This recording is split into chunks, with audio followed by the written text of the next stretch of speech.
G'day folks, Ben from Snowy's here today with the Australian-made Evercool Down Under Series 2 80 litre fridge freezer. Hit it. This is an 80 litre 2-compartment fridge that's made specifically to perform in tropical environments, produced right here in Australia on the Sunshine Coast. Before we dive in, we've got loads more content like this on our channel, so make sure you like and subscribe below. Now let's jump into the product. Now, packed up inside your Down Under fridge when you buy it, you get a couple of stickers and a user manual. It's got heaps of information in that user manual. A 1.8 metre 12 volt cable with Anderson plugs at each end and an adapter that goes from Anderson to cigarette if you use a cigarette plug in your car, and that also adapts to a Merit plug, and a 240 volt adapter that will plug into a PowerPoint, and then an Anderson plug that is on the end of the fridge that we'll show you shortly.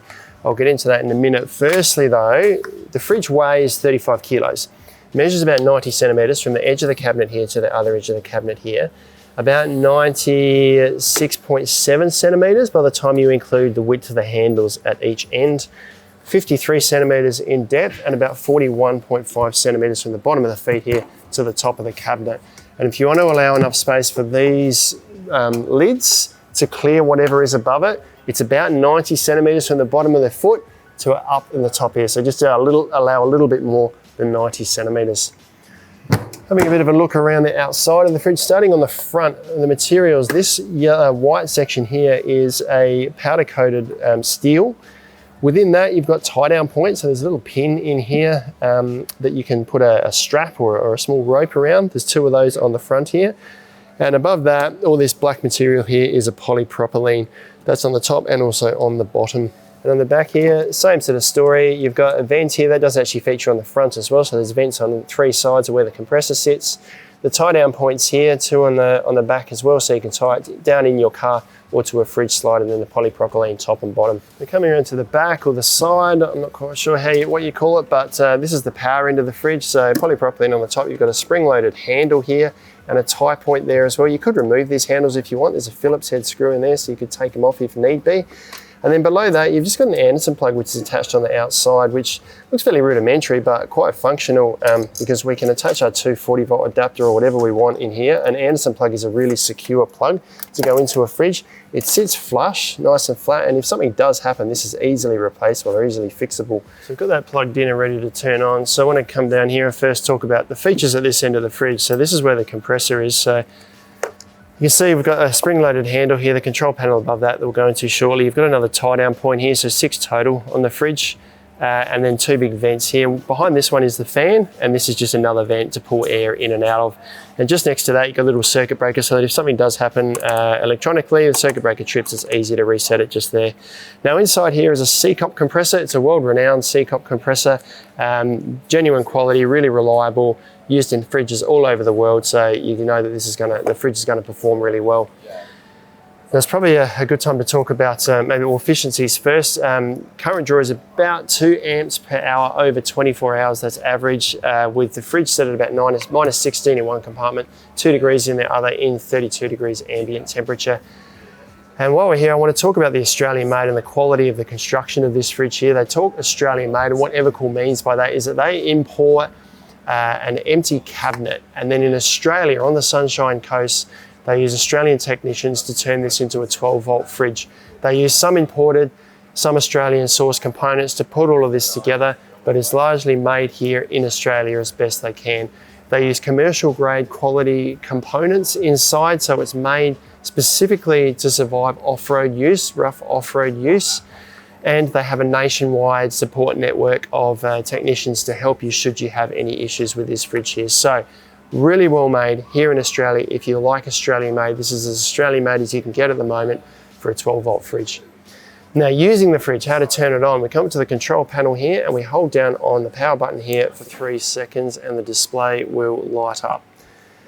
Now this is showing us a few things. We've got the temperature in each compartment here. Above that is a light. Now the compressor is only one compressor, so it only cools one compartment at a time. It's fairly standard. This is showing that it's cooling this one first. Once that one's got to temperature, it will cool this one, and then it will cycle between the two and just cool whichever compartment needs it to maintain the temperature.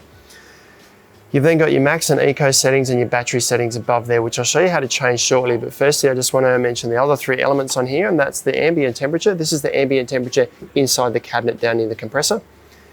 The voltage is the voltage at the point in which the fridge is plugged into its power source. So it's showing 13.8 volts there at the moment because the compressor's running, but that's off of 240 volts, so it's pulling the voltage down a little bit. And then this is a loose indication of your battery voltage. So if you've got it connected to 12 volt and your battery's getting low, this will give you an indication that your battery is getting low.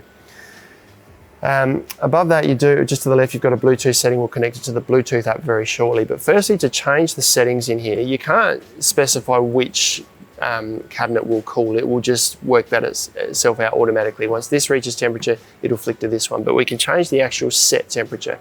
At the moment, this one's saying 21 degrees inside. To change that, we press this settings button here once, and that will flash, and then we use the plus and minus here to change that anywhere from 10 degrees down to minus 20 degrees. To change this compartment here, and we know which compartment this is because it's got a small cutout, which will make more sense when we look inside. That's the cutout over the top of the compressor. It's the shape of the compartment inside the fridge. To change that, we press this twice and that flashes. That's set at minus 16 at the moment. When it stops flashing, it'll go back to the actual temperature inside the fridge. So it's at 12 degrees at the moment. 3 presses of this allows us to change the max and the eco setting. Use eco if it's say 30 degrees and below. Use max if it's 30 degrees and above. It's going to work a bit harder to cool it down. When that stops flashing, it stays set. To change the battery protection level at the top here, 4 presses. The L will flash. We can then use the plus and the minus to flick between high, medium and low. A bit more information in the user manual on just which voltages they cut out at. And one other thing I want to show you is you can turn one or the other compartments off. So if you just want to run one compartment, we might just turn, say, the large compartment here off. To do that, we hold down on the plus button here, and we'll see this will now switch off. So we're only calling this compartment here. If I want to just use the large compartment, I'll turn that one back on, and I'll hold down on the minus to turn the small compartment off. And we'll see that the blue light at the top will also flick over to this compartment, and the fridge is now calling this compartment only. You've got quite a bit of functionality from the control panel here. Nice blue backlit display, all controlled through 4 buttons. Now I just want to show you the Bluetooth app. So I've got it on my phone here. If I just open up the Down Under 2 app here. So this is the screen it comes up to first. Now just for interest's sake, you can control multiple fridges from the one app by logging in and out, but you can't have 2 apps connected to the one fridge at the same time. So what we'll do now is click search for the unit, and hopefully it will come up with our Down Under B961. I'm going to assume that's this fridge because it's the only one we've got connected or turned on here. So I'll click connect. It's now paired, and we can see the blue light has come on the control panel here to say that it is connected. So pairing successful. Okay. So it says connected there now. So I've gone back to this screen, connected. I'm going to now open this up, and we've got power or fridge, a bunch of settings on the fridge here, or tell us what's going on. Fridge is on, compartment with the large compartment, big square compartment, which is this one here, 21 degrees. Compartment that's like the L shape, 6 degrees. Battery protection's on low, so it's telling us all of these details here. So to change these settings, we click on Edit Settings, and we've now opened up a screen where we can control the fridge. So we've got the on and off here. So if I click off and click Save Settings, it turns the fridge off. Go back to Edit Settings, turn it on, click Save Settings, fridge is back on. We go back into settings, we can change, say I want to change the large, this is a big square compartment here which correlates with this square one here. Little L shape, upside down L correlates with this shape here. If I want to change compartment 1 to say 4 degrees, I go push the little plus button there, click Save Settings, and we can see that's changed to 4. So we just go back in and out of the Save Settings screen over and over, and it resets everything going on here. You can also change the battery protection level there, but you can't change the eco mode by the looks from the app here. So an easy way to control your fridge from inside the tent, so from the dash, or when you're driving in your car, you can keep an eye on your fridge, or even when you're just sitting around the campsite. Now if I click back to the main screen, we've logged out of that fridge, and this is telling me which units I've connected to. So if I've got 2 or 3 units, I can flick between them all and control them from here. Now you might be wondering about noise of the fridge. I mean, all 12 volt fridges make noise. I haven't got a noise meter here to sort of test it, but you can certainly hear the fan running. It's a decent sized fan there to be sucking all the hot air out. So larger fan means more efficiency, but I wouldn't say it's any more noisy than your average efficient fridge that's running a decent compressor inside. I want to talk about the lids on this fridge here, because these actually come right off, and you can actually get different lid colors on here. So these components here on both sides, you can choose either a Phantom Grey, Midnight Black and Evercool Blue. Now Snowy's just going to have of varying colours of these in stock at any given time, but if you want a specific colour, make sure you specify it. Now these come all the way off, as I mentioned, and that means that they also pivot both ways. So you don't need to reverse the lid, it automatically reverses. So this pivots up like this and also pivots back the other way. So no need to undo any screws to reverse the hinges on the lid. They automatically pivot both ways, and that's the same on both sides there. These lids are made from polypropylene, nice and durable, heavy. There's about 6 centimetres of insulation there, and all metal components in the brackets. And as you open it up, you can see there's also metal components in all the hinges here as well. So you've got stainless steel hinges here, a metal point in the middle here as well, and that also features on the back here. All of these are metal components. And as we look inside, the lid here features a handle on the top. Now these handles are a little bit different than other handles on fridges. You push it in to lift it up. So if we just close this down again now, you can see that to open this, I need to push it in and then lift it. The natural, sort of naturally want to always lift this up. So slightly different, you get used to it pretty quickly, but quite beneficial if the fridge is high in a vehicle and you want to push this in as such to lift it up. Makes it nice and easy, but it's a really secure latch. It feels like it locks those lids down nice and tough. Now in the lid, there is a foam seal that runs right around the edge of each compartment here, and that correlates or lines up with a little lip that runs around the edge of the compartment on the base here. And underneath that, there's a small heating element just to stop condensation from building up here, so you don't get ice or moisture coming out of the cabinet. In terms of dimensions inside, you've got a 47 litre and a 33 litre compartment here.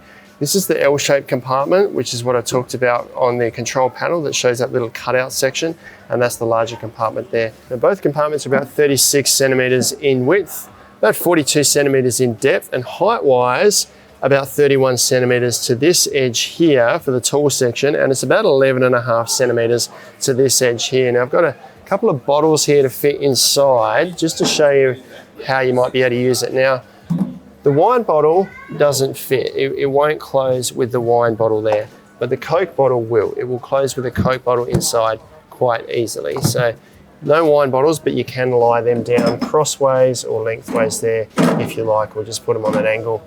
And then on the shelf here, not quite enough space for an upright can, but once again, you can lie them down across there as well. So if you want to sit them upright, you're going to need a larger volume fridge, but still quite a functional space inside this fridge here. And the features inside each cabinet, looking at each end, you've got a 12-volt LED light. These are on all the time whenever the power is plugged in, but really low current draw, so no dramas with that drawing any or you'd be concerned about battery power. And you've got 3 baskets inside, a small one on top of the shelf there where the compressor sits, a tall, narrow one here, and then a large basket that completely lines the cabinet, or the large side of the cabinet there. Now you want to take about 2 or 3 centimetres off the width and depth of each cabinet here to allow for these baskets if you're trying to fit something that's kind of bordering the limits of the dimensions for the fridge. And then inside each cabinet, you've got a bung on the bottom of each one here. This just pulls out of the bottom. There's a hole through to the bottom, so you can clean the inside of each compartment out and the water runs out. So it's nice and easy to clean. Each compartment also has its own thermistor, which is this little unit on the side here. There's one featuring on the other side here as well. They sense the temperature in each compartment and trigger the compressor to cool whichever compartment needs the work to bring the temperature down. And while we're in here, I'll just mention Evercool's own roll bond evaporators, which feature around the sides of each compartment here. So it's this metal compartment here, runs around the side here and right around this one here, right around this side here. And in this compartment here, all 4 sides, once again, feature that roll bond evaporator. That's where the refrigerant goes into. That's what is the cooling element. So all 4 sides are pulling the temperature down inside each of these compartments here. And that's why it's such an efficient fridge and operates really well in even hot and humid environments. The baskets then just give you a bit of airspace between the evaporator and the stuff you've got stored inside there. That's all the features and details I've got for you on the Evercool Down Under Series 2 80 litre fridge freezer. An Australian made fridge. If you want Australian made, then this is Australian made as you can get, and it's really durable and also really efficient. Made specifically for tropical environments, and it will cycle in and out down to temperatures to about 47 or well above 40 degrees. If you've got any questions on this fridge, please let us know down in the comments below. We'll do our best to get back to you. Or if you want to find out any more details or read more about them, check them out online at snowies.com.au, where you find them at our lowest prices every day.